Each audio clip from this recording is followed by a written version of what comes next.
नमस्कार, मी Shruti Rahul. News top 9 या bulletin मध्ये आपलं स्वागत करते. सुरुवात करणार आहोत टॉप 9 राजकीय बातम्यांनी. जयंत पाटील राजाराम बापूंची औलाद नाही असं बोललो हे खरं आहे. मी जे बोलतो ते कधीच माघारी घेत नाही. मुख्यमंत्री फडणवीसांच्या तंबीनंतरही गोपीचंद पडळकरांकडून पुन्हा एकदा वादग्रस्त वक्तव्य.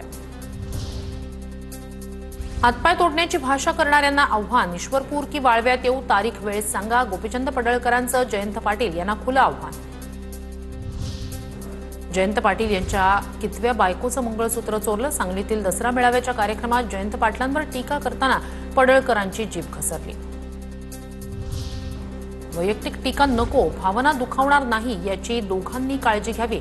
पडळकरांनी जयंत पाटील यांच्यावर केलेल्या टीकेनंतर पंकज भोयर यांची प्रतिक्रिया.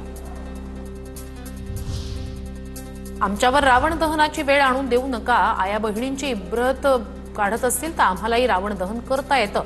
गोपीचंद पडळकर यांच्या वक्तव्यावर पवारांच्या राष्ट्रवादीच्या नेत्या सक्षणा सलगर यांची टीका. शिंदेंच्या सेनेचा उद्या गोरेगावमध्ये नेस्को सेंटरमध्ये दसरा मेळावा. आधी आझाद मैदानात शिवसेनेचा मेळावा होणार होता. सध्या आझाद मैदानावरील मेळाव्यासाठी आणलेलं साहित्य हटवण्याचं काम सुरू. बाळासाहेबांचं नाव घेण्याची कुवत शिंदेंच्या शिवसेनेत नाही. शिंदेंच्या दसरा मेळाव्यात पैशांचा धूर निघणार. शिंदेंच्या मेळाव्यावर संजय राऊतांची टीका. शिंदेंच्या शिवसेनेचं दसरा मेळाव्याचं ठिकाण बदलल्यानंतर ठाकरेंकडून नवा टीझर रिलीज. शिवतीर्थ साक्ष देत आहे हिंदुत्वाच्या हुंकाराची, टीझरमध्ये उल्लेख. उद्धव ठाकरेंच्या उद्याच्या भाषणातून युतीबाबत उत्तर मिळेल. राज ठाकरे आणि उद्धव ठाकरे यांच्या युतीवर संजय राऊतांची प्रतिक्रिया.